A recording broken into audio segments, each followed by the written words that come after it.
ওকে, তো আমাদের ফার্স্টে ডাউনলোড করতে হবে হচ্ছে ভিএস কোড। ভিএস কোড এই যে এই ওয়েবসাইটে খুলবে, ভিজুয়াল স্টুডিও কোড। এটায় ওপেন করব অ্যান্ড করে ডাউনলোড ফর উইন্ডোজ আর download for mac whatever. আমার উইন্ডোজ আছে তো ডাউনলোড ফর উইন্ডোজ করব।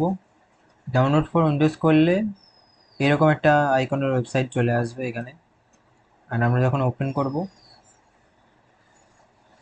এইটা হবে হচ্ছে ভিএস কোডের অ্যাকচুয়াল দেখতে লাগবে ভিএস কোডটা এরকম। অ্যান্ড আমরা এখানে জাস্ট ওপেন ফোল্ডার করব অ্যান্ড একটা ফোল্ডার আমরা ক্রিয়েট করে নেব, যে কোনো একটা ফোল্ডার ক্রিয়েট করব। বা wait a minute, new window করলাম। নিউ উইন্ডো করার পর অ্যাকচুয়ালি ওপেন হলে ভিএস কোড এরকম লাগবে। অ্যান্ড এখানে আমাদের ওপেন ফোল্ডার আছে। আমরা একটা যদি কোনো ফোল্ডার থাকে ওটা আমরা ওপেন করতে পারি এর মধ্যে, বা আমরা বেস্ট উপায় হচ্ছে ফোল্ডার ওপেন করার ডেস্কটপে একটা ফোল্ডার বানাবো, যেটা আমাদের ওয়েবসাইট অ্যান্ড ফোল্ডারটাকে নিয়ে ভিএস কোডের ওপর ছেড়ে দেবো। ভিএস কোড এটা ফোল্ডারটা ওপেন করে দেবে, ভিএস কোডে ফোল্ডারটা ওপেন হয়ে যাবে। ওকে, ভিএস কোডের মধ্যে এই যে ডান দিকে এই এরিয়াটা হচ্ছে চ্যাট এরিয়া। এখন ভিএস কোডের মধ্যে এআই এসে গেছে, এআই এজেন্ট, যেটা আমাদের হেল্প করবে কোড লিখতে। অনেকটা কোড এরার আসলে ঠিক করে দেবে, কোড লিখে দেবে হোয়াট এভার। গিটহাব গিটহাবের কথায় আমরা পরে আসছি। এই যে আমাদের ফোল্ডারটা ওপেন হয়ে গেছে এখানে, এর মধ্যে আমরা ফাইল ক্রিয়েট করতে পারবো kind of like this. And multiple files আমরা ক্রিয়েট করতে পারবো, ফোল্ডার্সও ক্রিয়েট করতে পারবো আমরা। এই যে এখানে আমি যে ফাইলটা ক্রিয়েট করলাম সেখানে চলে এলো। অ্যান্ড আমরা বয়লার প্লেট কোডও লিখতে পারবো, রাইট? তো ওটাই সিম্পল, নাথিং মাচ। অ্যান্ড এটা এখানটা হচ্ছে এক্সটেনশন ট্যাব। এক্সটেনশন ট্যাবের মধ্যে আমাদের কয়েকটা এক্সটেনশন ডাউনলোড করতে হবে। দের ইজ এক্সটেমএল ট্যাব হচ্ছে, এইচটিএমএল বয়লার কোডও আছে, এইচটিএমএল স্নিপেটসও আছে, যেগুলো ডাউনলোড করা যেতে পারে। ওকে, নাও কয়েকটা এক্সটেনশন, ইম্পর্টেন্ট এক্সটেনশন হচ্ছে এরার লেন্স। এরার লেন্সটা এখানে সার্চ করে ইনস্টল করে নিবি, ঠিক আছে? এরার লেন্স ইম্পর্টেন্ট, যদি কোনো এরার আসে সেটা এরার বলে দেবে যে কিসের জন্য এরারটা এসছে। তো এরার লেন্স এক্সটেনশনটা খুবই ভালো একটা এক্সটেনশন। আরও এক্সটেনশন আছে, ওগুলো পরে বলবো। আচ্ছা, আরেকটা ইম্পর্টেন্ট এক্সটেনশন হচ্ছে লাইভ সার্ভার। লাইভ সার্ভারটা ইয়ে করবি, ইনস্টল করবি, ব্যাস that's it. Okay, live server করা ইম্পর্টেন্ট। জানি না এটা কী হচ্ছে, মেবি ফার্স্ট এবং শেষ লাস্ট ক্লাস। তো এইচটিএমএলটা কি actually? HTML stands for hypertext markup language. HTML এর ফুল ফর্ম হচ্ছে এটাই। হাইপারটেক্সট মানে হচ্ছে text that contains links to other documents or resources. Markup language means হচ্ছে a system for narrating a document with tags to define its structural hierarchy and elements roles. It is not programming language. It contains no logic, loops or state management. Means অন্যান্য programming ল্যাঙ্গুয়েজেসের মতো JavaScript, Java, পাইথনের মতো কোনো loops বা logic লেখা যায় না। এবার হচ্ছে tag casing standard. HTML tags আর কেস সেন্সিটিভ। এইচ বড় হাতের H1 লিখলেও যা হবে, ছোট হাতের H1 লিখলেও তাই হবে। However, using lowercase tags is the official W3C industry standard for inconsistency, maintainability and clean code formatting. তো অফিসিয়ালভাবে এই স্মল H1 ট্যাগই লেখা হয়, মানে স্মল এইচই ইউজ করা হয়, স্মল লেটার্সই ইউজ করা হয়, বড় লেটার্স অফিসিয়ালভাবে ইউজ করা হয় না। 99% কোডে বড় হাতের এইচ বা বড় হাতের লেটার্স পাওয়া যাবে না। ওকে, নাও বেসিক স্ট্রাকচার। এইচটিএমএল এর স্ট্রাকচার ফার্স্ট জানতে হবে। এইচটিএমএল এর একটা বয়লার প্লেট রয়েছে যেটা পার্মানেন্ট, সব কোডেই থাকবে, মানে এভরি ওয়েবসাইটে এটা দেখা যাবে, এভরি ওয়েবসাইটের কোড লিখতে এটা দেখা যাবে, এভরি সিস্টেম লিখতে এটা দেখা যাবে এইচটিএমএল দিয়ে বানানো। এবার হচ্ছে এইচটিএমএল এর যে ভার্সনস, সেটার মধ্যে লেটেস্ট ভার্সন হচ্ছে 5, তাই HTML 5। Okay, so doc type HTML, HTML lang en means ইংলিশে। এবার হচ্ছে যে এখানে হেডার ট্যাগের মধ্যে মেটা মেটার দুটো ট্যাগ রয়েছে আর one title tag. This title tags belong like what will be our website name. Okay, তো টাইটেলে আমাদের ওয়েবসাইটের নাম দিয়েছি my first web page, and meta is for SEO purpose. Okay, meta SEO পারপাসের জন্য ব্যবহার করা হয় মেটা ট্যাগ, যাতে ওয়েবসাইট র্যাঙ্ক করবে গুগলে, লোকে সার্চ করলে কত তাড়াতাড়ি পাবে দেন আদার ওয়েবসাইটস, রাইট? ওটা। এবার হচ্ছে বডি ট্যাগ। বডি ট্যাগের মধ্যেই আমরা 99% কোড লিখবো, 99.9% কোড আমরা বডি ট্যাগের মধ্যেই লিখবো। যা আমরা স্ট্রাকচার বানাবো সেটা বডি ট্যাগের মধ্যেই লিখবো। লাইক এই যে হ্যালো ওয়ার্ল্ড H1 দিয়ে প্রিন্ট করলাম, P this is my first website. I know কি মানে পি ট্যাগ কি, H1 ট্যাগ কি, এটা বুঝতে পারা যাচ্ছে না, বাট আমি বলবো পরে, পরে আসছি। ওকে, বাট এটা হচ্ছে main boiler plate code, this is main first thing. এবার হচ্ছে কি এলিমেন্টস ব্রেকডাউন। এই যে যেটা বললাম, doc type HTML declares the document type and tells the browser to parse using HTML5 specifications। এটা আমাদের ব্রাউজারকে জানান দেয় যে এটা HTML5 দিয়ে বানানো হয়েছে, আর doc type document type type, তো ব্রাউজার ওটা দেখায়, রাইট? এবার হচ্ছে HTML lang n। এই যে HTML lang n, এটা কিসের জন্য? root container for all code on the page, the lang attribute sets the document's primary language for accessible and search engines।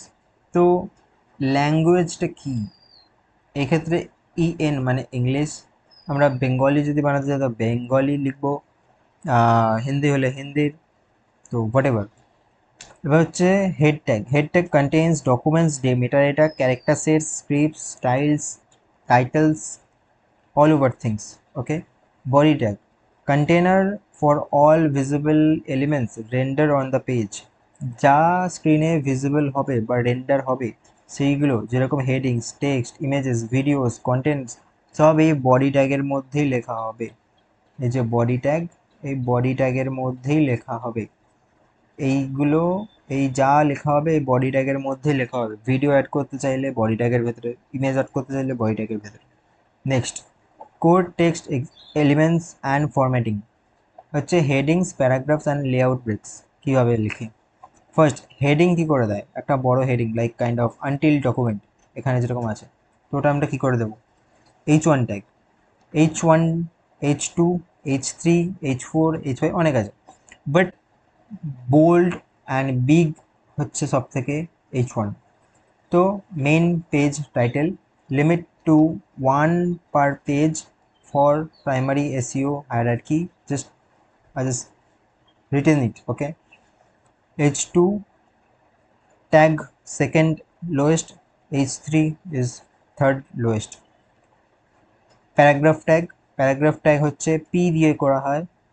And এরপর হচ্ছে line break and horizontal rule কী করে দেওয়া হয়? লাইন ব্রেক দেওয়া হচ্ছে HR ট্যাগ দিয়ে, সেটা হচ্ছে লাইন ব্রেক দেওয়া যায়, সরি হরাইজন্টাল রুল দেওয়া হয়। And BR, this you can see this BR tag, right? This BR tag for line break means it will start from next line। We'll see the examples also by written the code। Okay, code লিখে আমরা দেখবো এক্সাম্পলটা কিভাবে কি কাজ করছে। That's it আপাতত। Semantic versus visual formatting. Visual tags হচ্ছে VIU। Okay, semantic tags also are there, strong, yem।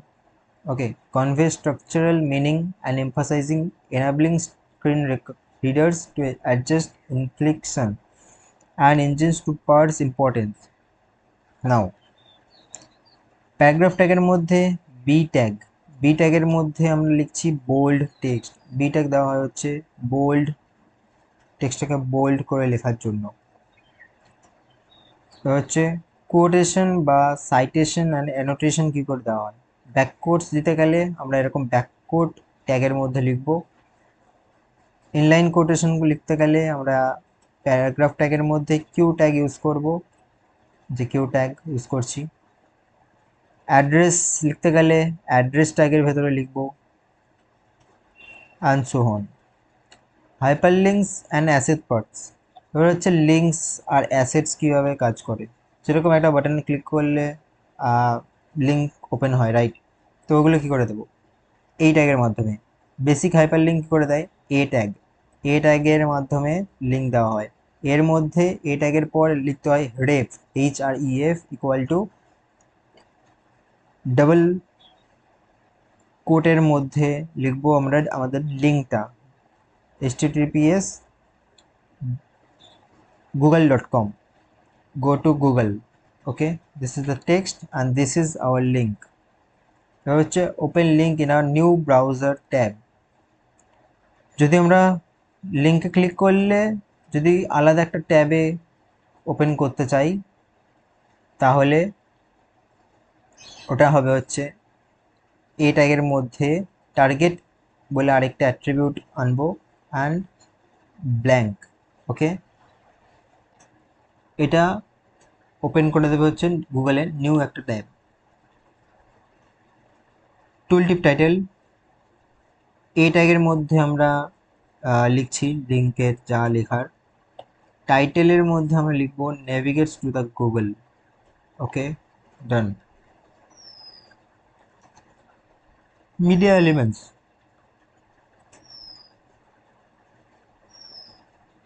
Image tag দিয়ে আমরা ইমেজ অ্যাড করব, রাইট? ইমেজ যদি আমরা অ্যাড করতে চাই তো আমরা ইমেজ ট্যাগ ইউজ করব, এই যে ইমেজ ট্যাগ ইউজ করছি। সেরকম এসআরসি প্রথমে আগেই দেখেছিলাম, এখানে রেফের মধ্যে লিঙ্ক দেওয়া হচ্ছে, এখানে এসআরসি সোর্স কোথায় আছে ফাইলটা, আমাদের যে ফোল্ডার্সের ভেতরে ফাইল থাকবে সেখানে ফাইলের সোর্স দেখানো হবে, okay. Video player, video SRC video .mp4, ভিডিওর সোর্স দিয়ে দিলাম। ভিডিও ট্যাগের মধ্যে ভিডিও অ্যাড করলাম, এই যে সোর্স দিলাম। অ্যান্ড কন্ট্রোলস উইথ কতটা হবে ভিডিওর, কী হবে, অটো প্লে হবে নাকি লুপ হবে, মিউটেড হবে, সব লিখলাম। অডিও প্লেয়ার, অডিও যদি আমরা করতে চাই, অডিও যদি এডিট করতে চাই, তো অডিও ট্যাগের মধ্যে এসআরসি অডিওটা কোথায় আছে আমার ফোল্ডার্সের ভেতরে। অ্যান্ড কন্ট্রোলস অটো প্লে হবে নাকি লুপ হবে, ওগুলো সব লেখা আছে। এগুলো সব এক্সাম্পল আমরা দেখব কোড করে অ্যাকচুয়ালি। নাও টেবিলস, টেবিল হচ্ছে টেবিল বর্ডার 1, টেবিলস ট্যাগস এর মধ্যে হয়। তো টেবিল কি করে বানায়, নাও টেবিল হেডার রো, টিআর ট্যাগের মধ্যে টিএইচ, টেবিলের মধ্যে যে অপশানসগুলো থাকবে ওগুলো দেব, হেডারে যে অপশানস থাকে। অ্যান্ড ডেটা রোজের মধ্যে টিডি দিয়ে আমরা দেব, টিডি দিয়ে আমরা দেব। অ্যান্ড কলাম স্প্যানিংয়েও সেম, টিডি দিয়ে আমরা দেব কল স্প্যান 2। টেবিলস ব্যাপারটা আমরা দেখব যে কিভাবে কোডে অ্যাকচুয়ালি করে। নেক্সট হচ্ছে lists, unorder lists UL tag দিয়ে করা হয়ে থাকে। ইউএল ট্যাগের মধ্যে লিস্টে যতগুলো অপশানস থাকবে সেগুলো এলআই ট্যাগের মধ্য দিয়ে ইউজ হবে, okay. And order list, OL tag, unorder list UL, order list OL. সেরকম এলআই ট্যাগের মধ্যে ফার্স্ট স্টেপ লিখলাম, সেকেন্ড স্টেপ লিখলাম, লাইক লিস্ট ওয়েতে লিখলাম যা যা অপশানস থাকবে, same as like description list also. Block versus inline elements versus generic containers. Property, block elements, inline elements. Line behavior are with common examples, okay. always starts on a new line. Block level elements always start on a new line. Fits in line with surrounding content. And block level elements takes up to 100% available width. Inline elements takes up to only as much width as its contain. Say metre এটা যে লেখা ছিল এটা তো আগেই বললাম। And HTML এর কয়েকটা মেন স্ট্রাকচার হচ্ছে header tag, nav tag, navigation, section tag, footer tag. Header, nav, header. আমরা যখন nav বানাবো, navbar বানাবো কোনো, তো navbar বানাতে গেলে হেডার ট্যাগের মধ্যে আমরা লিখব section h2 and p। Sections যদি কোনো বানাতে চাই তার মধ্যে h2 অ্যান্ড p ট্যাগের মধ্যে আমরা লিখতে পারি, বা যা ইচ্ছা করতে পারি। আমরা যেই সেকশনটা বানাবো সেই হিসাবে আমরা ভেতরে কোডটা লিখব। Footer, footer is nothing like as we can see in the website that ফুটারে লেখা থাকে যে কবে তৈরি হয়েছে ওয়েবসাইটটা, তো ওটাই আর কি, ওটাই footer. And also all links also they, right? তো ওটাই এখানে লিখবো। তো এগুলো সব আমরা কোড করে দেখব যে কীভাবে অ্যাকচুয়ালি কাজ করছে অ্যান্ড কীরকম অ্যাকচুয়ালি ওয়েবসাইটে রিফ্লেক্ট করছে কোডের সাথে সাথে। তো ওটাতে বোঝা যাবে। এটা জাস্ট সিম্পল HTML এর থিওরিজ ছিল, এটাই HTML, এর বাইরে বেশি কিছু নেই। তো